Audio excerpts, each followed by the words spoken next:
cierre de minas y economía circular, técnicas sustentables para el tratamiento de agua ácida.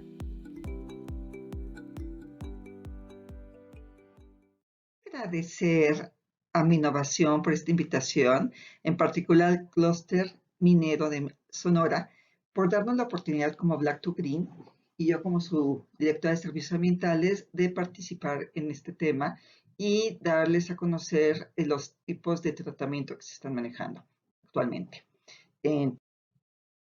La aparición de agua ácida de mina en la etapa de cierre es un problema común en la minería,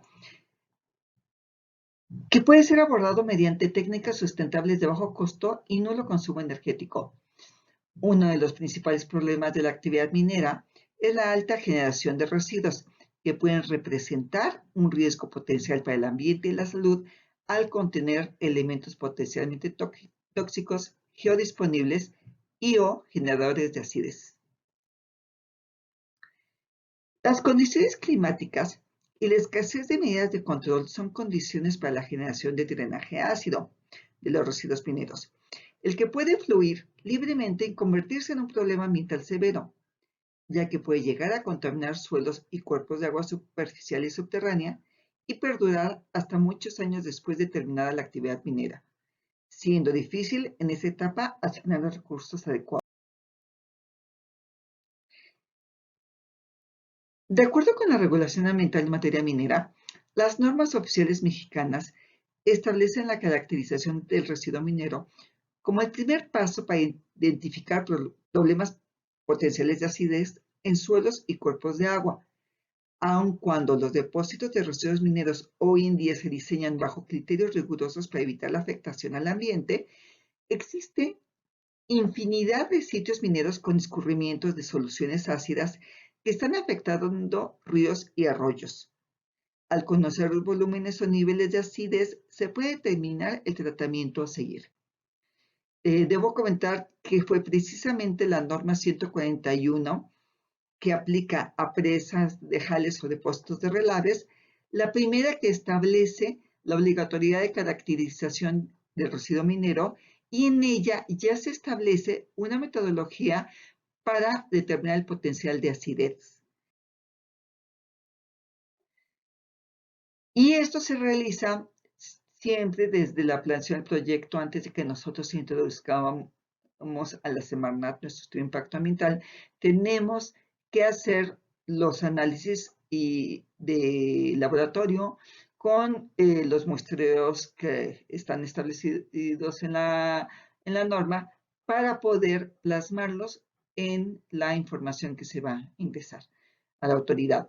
Normalmente sucede que durante la elaboración del estudio de impacto ambiental se tiene que hacer coincidir, diríamos, los detalles de ingeniería con los requerimientos que va a necesitar el depósito para poder prevenir y controlar este potencial de generación de acidez. Y que se cumplan las especificaciones técnicas que aseguren el control. Asimismo, todas las operaciones mineras deben registrar un plan de manejo de residuos mineros, con el objetivo de minimizar la generación y valorizar aquellos residuos cuyas características les permitan reusarse o reciclarse. Cabe mencionar que la Ley General del Equilibrio Ecológico y Protección al Ambiente define el concepto de restauración como el conjunto de actividades tendientes a la recuperación y restablecimiento de las condiciones que propician la evolución y continuidad de los procesos naturales. En tanto, la Ley de Residuos define remediación como conjunto de medidas a las que se someten los sitios contaminados para eliminar o reducir los contaminantes hasta un nivel seguro para la salud, el ambiente o prevenir su dispersión en el ambiente sin modificarlos. Es importante la claridad que hay en estos dos conceptos, porque para identificar si un sitio está contaminado, se deberá ejecutar un muestreo de detalle de acuerdo con la norma mexicana 132 para conocer los niveles de concentración de metales y metalloides en los suelos y en caso de que estas concentraciones rebasen los umbrales de la norma 147, proceder a la elaboración del programa de remediación, que incluirá el tipo de tratamiento a ejecutar en el sitio. En este caso, una vez que se superen esos umbrales, entonces aplica el concepto de sitio contaminado y, en consecuencia, el concepto de remediación de acuerdo a la ley de residuos. En caso de que en el sitio no se presenten niveles de metales y metaloides por encima del umbral establecido en la norma 147, en referencia a las áreas aledañas al depósito, será necesario restaurar el sitio y, en el caso del depósito de residuos mineros, puede ser una presa de Jales, una pila de lixiviación, es obligado darle una estabilidad física y, de acuerdo a las condiciones de generación de acidez, también química, procediendo a su restauración conforme al ecosistema donde se ubique. Es tan importante la prevención como el tratamiento. Actualmente solo existen 2 tratamientos autorizados por la Semarnat en la remediación de sitios contaminados con metales y metaloides, a diferencia de lo que sucede en el caso de hidrocarburos, donde existen 172 empresas con tecnologías autorizadas. Este tratamiento físico es el denominado SOLI-LS y se refiere a la estabilización, solidificación a un lado del sitio contaminado. Aquí les presento una imagen donde ustedes pueden visualizar la afectación de suelos debido a la dispersión de jales de una presa, que al finalizar las operaciones fue perdiendo humedad. Es decir, estamos hablando de una presa de jales en fase de operación, en donde no se toman medidas de control y la acción del viento provocó que los jales se dispersaran a los predios circundantes, causando su contaminación con arsénico e identificando también concentraciones solubles en agua. Este es de un estudio de Pilar Fernández, les dejo la referencia, me parece interesante para el tema que estamos discutiendo. Entonces,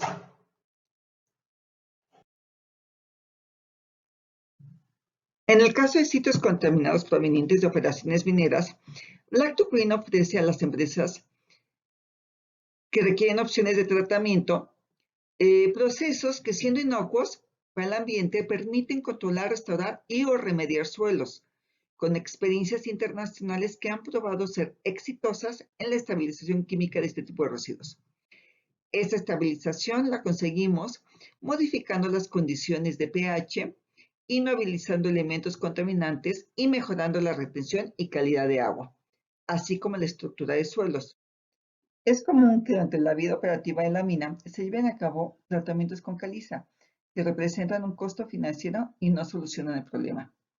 Para ello, recomendamos utilizar tratamientos como los que aquí les vamos a presentar, que son a partir de lo que hemos denominado como tecnosoles. En Lactogreen nos hemos aliado con Edafotec, especialistas en suelos, para traer a México técnicas sustentables de tratamiento de suelos. Además, contamos con una alianza con el Instituto de Geología de la UNAM para desarrollar estas tecnologías en suelos. Sin más, les dejo con Rubén Leboreiro y José Miguel Nieto para que les den una explicación técnica de cómo funcionan estas tecnologías sustentables para la prevención y tratamiento de agua ácida de mina. Muchas gracias. Hola, buenos días. Gracias, Olga, por presentar nuestra ponencia del profesor Nieto y de Dafotec. En primer lugar, quiero dar las gracias a la profesora, a la señora Bejarano, por invitarnos a compartir la experiencia de nuestra empresa y del Departamento de Geología de la Universidad de Huelva en España en lo que se refiere a prevención y tratamiento de agua ácida en minas. Para mí es un placer doble porque ya en el año 2017, de manera presencial, estuvimos en Sonora compartiendo con ustedes nuestra experiencia, nuestro conocimiento. Bueno, la conferencia o la charla de hoy trata alrededor de la presentación y tratamiento de agua ácida en minas. Y como os he comentado, la compartiré con el profesor Nieto desde España, ambos en remoto. Bueno, el agua ácida, como ustedes saben mejor que yo, es un problema de muchas minas en todo el mundo, no solo en México, y es un problema que además es caro. Las soluciones que se barajan son soluciones en su mayor parte activas, de alto coste, y además muchas veces no son permanentes. Lo que nosotros proponemos es un cambio radical de paradigma, atacando la aparición de agua ácida y corrigiendo la aparición de la misma. Para ello controlamos la aparición mediante suelos artificiales y tratamos el agua ácida mediante el sistema DAS, que es un sistema patentado por la Universidad de Huelva, por el departamento del profesor Nieto, y que Dafotec contribuye a su desarrollo en minas en todo el mundo. Para ello nos enfocamos principalmente para la prevención de la aparición de agua ácida en la estabilización de los depósitos, y eso lo hacemos mediante el uso de suelos artificiales. Los suelos artificiales son suelos creados por el hombre con una función específica y dedicados, en este caso, a tratamiento de agua ácida en minas, que corrigen además metales pesados y un problema fundamental en muchos casos, que es la contaminación con arsénico. Para ello se modifican las condiciones de pH y DH, inmovilizándose elementos contaminantes que mejorando la retención del agua y al mismo tiempo aporten nutrientes que permitan mejorar la estructura de los suelos y la calidad del agua, y que finalmente sobre esos suelos aparezca, una vez corregida el agua ácida, aparezca vegetación de manera espontánea. ¿Cómo los hacemos, estos suelos artificiales, en unidades mineras? Las unidades mineras, como ustedes saben, son unidades que son prácticamente cerradas.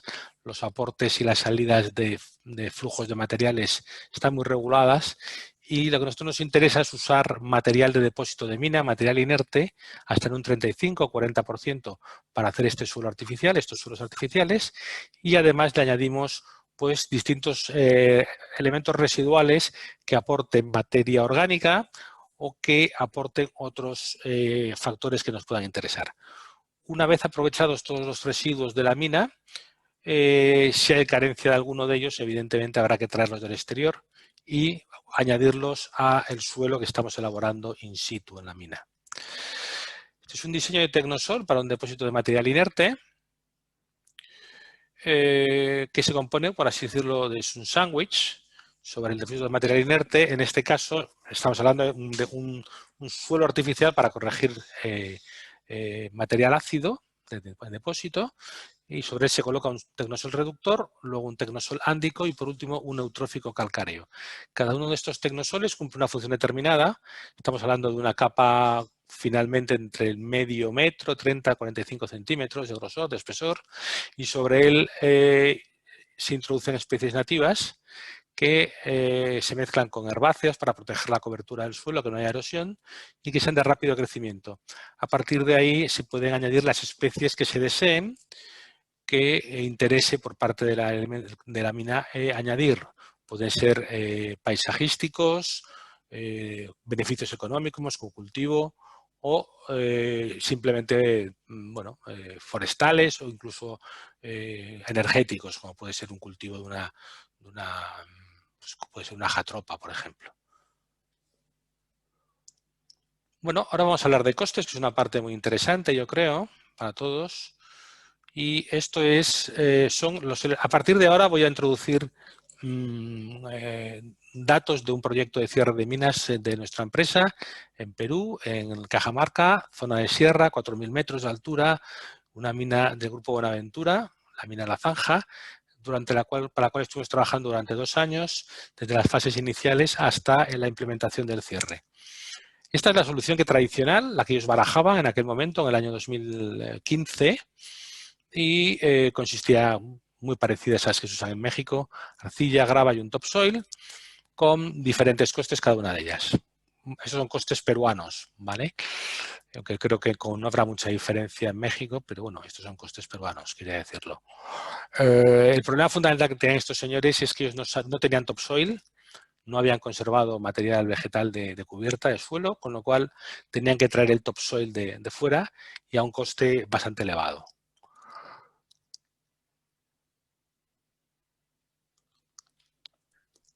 Este es el coste final, que al final concluyeron que tenían. Y eso es una cantidad, sumamos todos estos factores, de $27 metro cuadrado a cubrir, ¿no? por zona cubierta. Mediante tecnosoles o suelos artificiales, la diferencia es sustancial. ¿Por qué es sustancial la diferencia? Porque, nosotros trabajamos con residuos. En este caso trabajamos con residuos de La Zanja, una de las minas en la que cerrábamos, Tantahuatay, que es otra mina próxima, y luego estábamos trayendo también residuos de comunidades cercanas, como Cajamarca, Bambamarca, incluso la costa de Pacífico, en un porcentaje bajo, del 1%.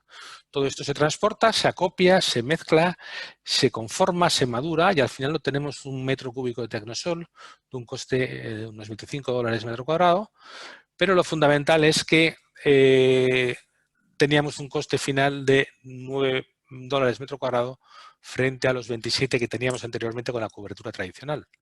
La diferencia es radical. Aquí veríamos un resumen de las comparativas de ambas tecnologías, una vez incluidos los costes de perfilado y conformación. Como pueden ver, todos los costes son muy parecidos, excepto el perfilado, que en el caso de la convencional es más caro porque el material es mucho más vasto, más grueso, menos definido. Y finalmente tendríamos un coste de $38,41 metro cuadrado y mediante los tecnosoles entre 18 y 21. El sistema de extendido es muy parecido a cualquier cubierta tradicional, idéntico. Bueno, esto es lo que quería comentarles de lo que la parte que Grafotec hace, lo que es prevención de aparición de agua ácida. Cada proyecto es diferente, cada situación es distinta, cada agua ácida tiene características diferentes, como ahora comentará el profesor Nieto, y por eso nosotros nos llamamos suelos a la carta, como Grafotec, porque diseñamos suelos específicos para cada proyecto. Brevemente, aunque ya lo habrán hecho, quiero presentar al profesor Nieto, con el que llevamos trabajando en Grafotec desde hace unos cuantos años y que dentro de su equipo en la Universidad de Huelva en España lleva trabajando muchos años en el tratamiento de agua ácida en la faja pirítica, que es una zona que ustedes por supuesto conocerán, habrán estado, en la que se lleva operando con instalaciones mineras desde hace miles de años, más podríamos decir. Sin más, les doy las gracias y doy paso al profesor Nieto. Bien, buenos días, gracias Rubén por la presentación. En primer lugar, quería comentar que es un placer para mí estar en este foro y poder aportar nuestra experiencia, como decía el ingeniero Rubén, en los últimos 20 años en el desarrollo de tratamientos pasivos de drenaje ácido de mina. Siguiente diapositiva, por favor. Bien, como todos saben, el drenaje ácido de mina es el principal problema ambiental que se enfrenta la minería metálica, sobre todo la minería de sulfuro, y tradicionalmente tenemos dos opciones de tratamiento durante la actividad de la mina por los grandes volúmenes de agua que se generan y que hay que tratar. Se suele optar por un tratamiento activo, pero eso, como saben, lleva un coste el coste operacional es muy alto, sobre todo si se mantiene durante la fase de cierre de la mina en el que ya no hay ingresos. Entonces nuestro objetivo fue, como decía, en la faja pirítica hay una larga, extensa historia minera, hay muchas minas abandonadas, entonces nuestro objetivo fue desarrollar un sistema de tratamiento pasivo en el que los costes de CAPEX sean los que sean, dependiendo del sitio, pero los costes operacionales sean los mínimos posibles, de forma que la administración, que en este caso es la responsable de tratar esas aguas contaminadas, pues con una mínima inversión pueda producir una mejora sustancial importante de las condiciones ambientales en zonas mineras abandonadas. De forma subsidiaria, como comentaré ahora, una vez que desarrollamos el sistema, pues vimos que además podría tener interés para recuperar algunos elementos que están en concentraciones muy altas en esas aguas ácidas de mina y que, en concreto, en algunos cálculos que hemos estado haciendo para sistemas de tratamiento que tenemos en España, pues las tierras raras podría ser una potencial grupo de elementos a recuperar con un coste que sería muy bajo, con lo cual sería económico. Siguiente. Siguiente diapositiva, por favor. Bien, como comentaba antes, el drenaje ácido de mina, todos lo conocen, es el resultado de la exposición en superficie de sulfuros que, en contacto con oxígeno y agua, sufren un proceso de disolución oxidativo, como el que se muestra de forma sistemática en esa ecuación, y tenemos dentro de las opciones de tratamiento pasivo, que insisto son las que hay que utilizar una vez que cesa la actividad minera, tenemos básicamente dos opciones, o bien opciones que denominamos tratamientos pasivos clásicos, como pueden ser los humedales reactivos, o el sistema que nosotros hemos desarrollado, que sería un sistema alcalino disperso, un DAS, de sus siglas en inglés. La diferencia básica entre uno y otro depende de la acidez neta del agua a tratar. Para el caso, por ejemplo, de la minería del carbón, donde también se generan drenajes ácidos y la acidez neta no es muy alta, es decir, el contenido, básicamente el contenido de metales trivalentes en solución, de hierro 3, de aluminio, no es muy alto, pues se podrían utilizar humedales reactivos. Pero si estamos hablando de la minería de sulfuro, donde las concentraciones de hierro 3 y de aluminio en el drenaje ácido pueden ser muy altas, los humedales reactivos no son capaces de tratar aguas con esa acidez neta, con lo cual tuvimos que desarrollar un sistema que fuese mucho más eficiente por metro cuadrado de sistema de tratamiento y que además se pueda encajar en pequeños espacios, porque la mayoría, al menos en la zona en la que hemos estado trabajando, la mayoría de las explotaciones mineras están en zonas con una orografía compleja, por lo cual no hay mucho espacio para implantar sistemas de tratamiento. Siguiente. Bien, el fundamento básico de los humedales, tanto aerobios como anaerobios, es un poco mimetizar procesos que se observan en la naturaleza, es mimetizar reacciones que existen en la naturaleza, como pueden ser la oxidación y precipitación de hidróxidos de hierro y aluminio en condiciones oxidantes y en condiciones reductoras, pues favorecer e incentivar el desarrollo de bacterias sulfatos reductoras que lo que hacen es fijar el azufre, transformar el sulfato en sulfuro y precipitar sulfuro de hierro y fijarlo.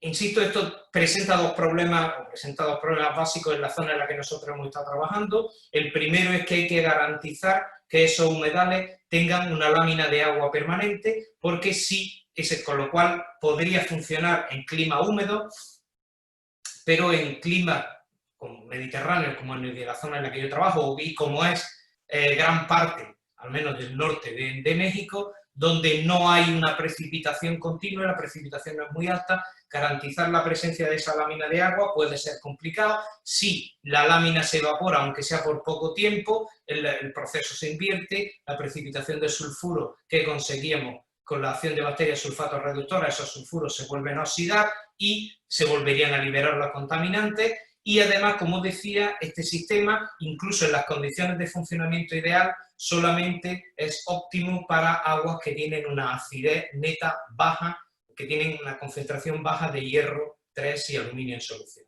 Siguiente.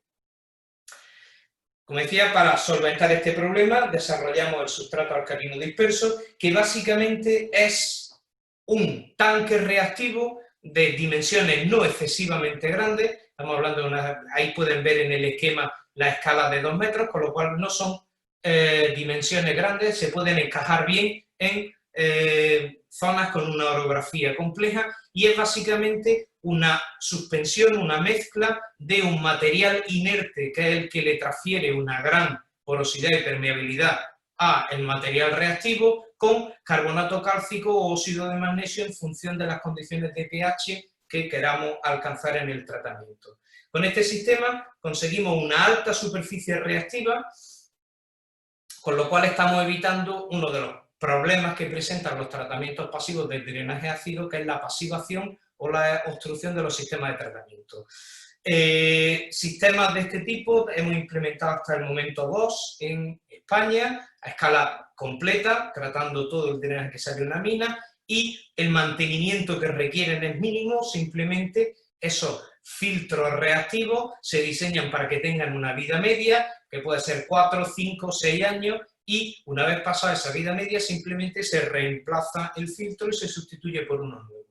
Con lo cual el mantenimiento es mínimo, serían solamente la inversión, en este caso simplemente la deconstrucción del sistema, después el coste de mantenimiento, como insisto, es muy pequeño. Obviamente durante esos 4 o 5 años no hay que hacer nada, el sistema funciona por gravedad, con lo cual no tiene ningún coste energético y simplemente hay que monitorizar para ver cuándo a la salida de los tanques reactivos empezamos a perder alcalinidad en el agua o se está perdiendo permeabilidad en el sistema y es el momento de reemplazar el filtro reactivo por uno nuevo. Y además la ventaja que tiene este tipo de sistema es que soporta, como veremos ahora, una alta carga metálica, quiere decir una acidez neta muy alta.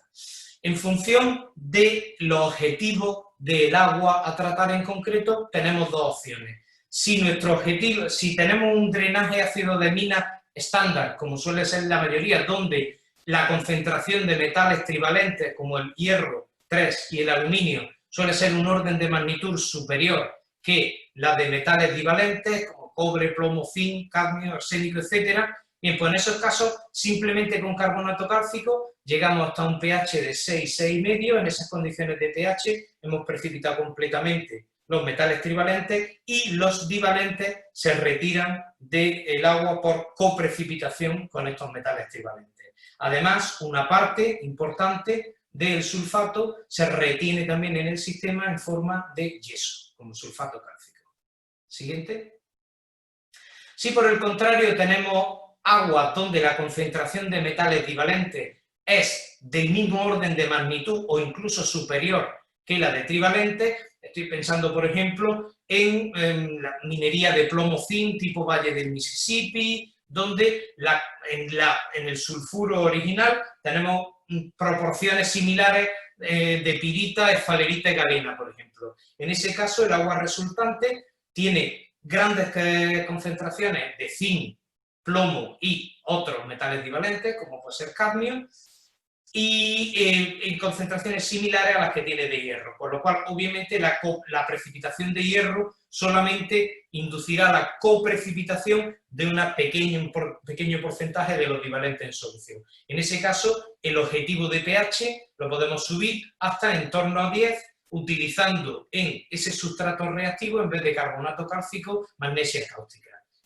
El funcionamiento por lo demás sería el mismo, pero en este caso llegamos a un pH en el que también podemos precipitar en forma de hidróxido de carbonato, los metales divalentes. Con lo cual hemos probado los dos casos en la faja pirítica y los resultados son muy satisfactorios. Siguiente, por favor.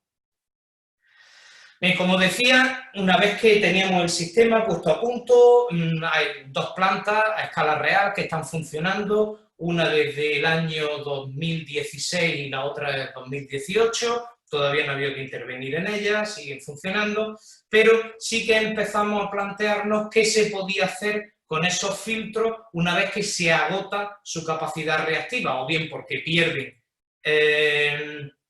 material alcalino, carbonato cálcico o óxido de magnesio, o porque al final se acaban rellenando todos los poros con precipitados y acaban perdiendo permeabilidad, que es, como digo, cuando llega el momento de reemplazarlo. Bien, pues cuando en ensayos previos pilotos que hicimos, vimos que en estos filtros lo que estamos haciendo en definitiva es precipitar los metales que están en solución.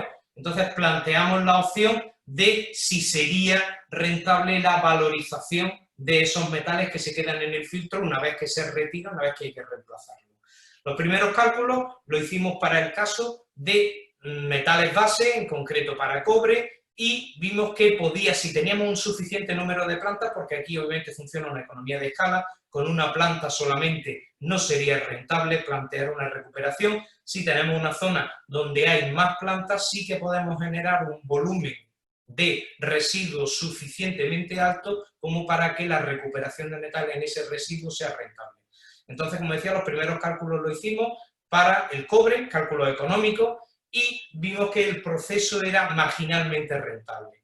Pero entonces nos dimos cuenta que junto con los típicos metales base que aparecen en los drenajes ácidos de mina, también en nuestro caso había altas concentraciones de tierras raras, que proceden no de la oxidación de los sulfuros, sino de la interacción de la agua ácida con la roca de caja. Entonces, pues, como saben, las tierras raras tienen un valor económico, un orden de magnitud o dos superior al de los metales base. Entonces, en este caso, con pequeñas concentraciones, sí que podemos tener una recuperación de tierras raras que sería rentable. Siguiente, por favor. Bien, esto a modo de resumen, el concepto, de hecho empezamos a desarrollar un nuevo concepto de minería de tierras raras, donde lo que estaríamos extrayendo es las tierras raras de las aguas ácidas de mina, y el modelo a escala regional sería como un mega heap leaching, donde simplemente los agentes atmosféricos, oxígeno y agua, lisivian los sulfuros que han quedado expuestos en superficie como consecuencia de la minería, se generan aguas ácidas, esas aguas ácidas interaccionan con las rocas de caja y lisivian el aluminio, por ejemplo, y también las tierras raras, y después en nuestro sistema, si esas aguas ácidas se tratan, podemos precipitar esos metales. Además, la precipitación es secuencial, como se muestra en la imagen de la derecha. Eso es un perfil sobre uno de los sistemas de tratamiento piloto, los que estuvimos trabajando. Entonces, podemos ver que cuando las aguas ácidas interaccionan con el material reactivo, cuando el pH supera la interacción de esa agua ácida, en este caso con carbonato cálcico, pues cuando el pH sube de 3, 3,5, se produce la precipitación de hierro en forma de shermanita, y junto con ese hierro coprecipitan, por ejemplo, arsénico, molibdeno y otros metales. El agua sigue percolando y cuando el pH sube de 4,5, 5, 5,5, precipita el aluminio en solución, y junto con el aluminio coprecipitan cobre y tierras raras. Con lo cual, el objetivo de la revalorización, una vez que el filtro se ha agotado, sería recuperar esa capa que aparece, como pueden ver en la figura perfectamente diferenciada, de aluminio, que es la que contiene los metales de interés, en este caso, como decía, cobre y tierras raras.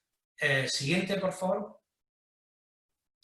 Bien, un cálculo que hicimos, una estimación que hicimos grosera para tratar unos 25 30 drenajes en la faja pirítica ibérica, pues supone una estimación anual de óxido de tierra rara de entre 70 y 100 toneladas, con concentraciones que estarían dentro de la rentabilidad. Son las concentraciones que presentan estos residuos, serían similares a los depósitos de tierras raras de tipo ion absorption que aparecen en China, y que, consecuentemente, además están enriquecidos, el perfil de tierras raras que presentan estas aguas están enriquecidas en medias y pesadas, que son las más caras. Con lo cual se puede fácilmente revalorizar ese residuo, y lo cual además tiene una ventaja adicional. No solo estamos recuperando ambientalmente una zona donde la minería ya no es activa, sino que estamos generando una segunda actividad, que obviamente no va a ser tan importante como la primera, como la minería inicial, pero una segunda actividad que puede favorecer el desarrollo de pequeñas empresas que se dediquen al tratamiento y a la explotación de los metales que se recuperan del agua. Siguiente, por favor. Bien, y doy entonces con esto, si tienen alguna pregunta, ahora en el turno de preguntas estaré encantado de resolver cualquier duda, y doy la palabra de nuevo a Rubén, pues, para que concluya esta presentación y hable de los proyectos en los que han estado trabajando. Muchas gracias, José Miguel, por tu presentación, por tu desarrollo de la tecnología DAS, de la que eres, por así decirlo, inventor o desarrollador.